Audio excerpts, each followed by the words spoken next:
এই প্রশ্নকারীকে অস্কার দেওয়া উচিত। এই প্রশ্ন শুনে শায়েখ আহমদুল্লাহ নিজেও হতবাক হয়ে গিয়েছে। তো আসুন আগে প্রশ্ন এবং প্রশ্নের উত্তরটি আমরা শুনি। পথে চলাচল করতে গিয়ে কোনো পর্দাশীল মেয়েকে দেখে তাকে স্ত্রী হিসাবে পাওয়ার জন্য আল্লাহর নিকট দোয়া করা কি জায়েজ হবে? পথে কোনো মানুষকে, কোনো মেয়েকে আপনি দেখলেন, দেখে তাকে স্ত্রী হিসাবে পাওয়ার জন্য দোয়া করলেন, মানে মাথা ঠিক আছে তো?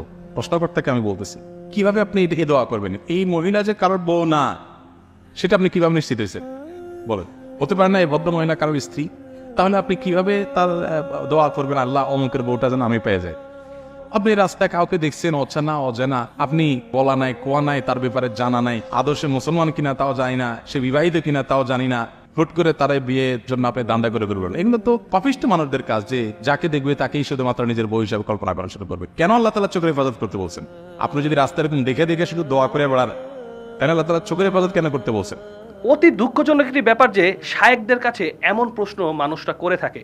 এটা হলো মূলত আমাদের তাকওয়ার অভাব। আমরা আল্লাহকে ভয় করি না। আল্লাহ সুবহানাহু ওয়া তাআলা যেভাবে আমাদের চলতে বলেছেন, রাসূলের সুন্নাহ অনুযায়ী সেভাবে আমরা চলি না। এই কারণে পরনারীর প্রতি আমাদের আসক্ত বেশি, এবং সেই নারীকে দেখে আমার মনে হয় তাকে যদি আমি পাইতাম, এরকম চিন্তাধারা আমাদের থাকে। তো যারা এই ধরনের চিন্তাধারা চেতনা নিয়ে বড় হচ্ছেন তাদেরকে বলছি যে আপনারা এখনই থেমে যান। কারণ আল্লাহ সুবহানাহু ওয়া তাআলা বলেছেন, হে মুমিনগণ, তোমরা চক্ষুকে হেফাজত করো। আমাদের চোখের হেফাজত করাটা খুবই জরুরি, কারণ এই চোখই হলো শয়তানের প্রধান একটি অস্ত্র, যেটা দিয়ে সে মুহূর্তেই মানুষকে গুনাহ করে ফেলতে পারে। এবং চোখেরও কিন্তু জেনা হয়, প্রত্যেকটা অঙ্গ প্রত্যঙ্গের জেনা হয়। যেরকম চোখ দিয়ে আমরা যদি যেটা দেখি সেটা জেনা হবে, অন্তর দিয়ে যদি খারাপ কিছু চিন্তা করি অন্তরের জেনা হবে। তো এখান থেকে আমাদের সবারই দূরে থাকা উচিত এবং এই বিষয়ে আমাদের সতর্ক হওয়া উচিত। যদি আপনি হালাল সম্পর্কে থাকেন তাহলে অবশ্যই এটা আপনার মঙ্গলদায়ক হবে, এবং আপনি যদি হারাম সম্পর্কে চলে যান, হারাম চিন্তা করেন, হারাম কিছু দেখেন, তাহলে অবশ্যই সেটা আপনার জন্য ক্ষতির কারণ হয়ে দাঁড়াবে কাল কিয়ামতের দিন। তো আজ থেকে আমরা সবাই এই বিষয় নিয়ে সতর্ক হই। আসসালামু আলাইকুম ওয়া রাহমাতুল্লাহি ওয়া বারাকাতুহু।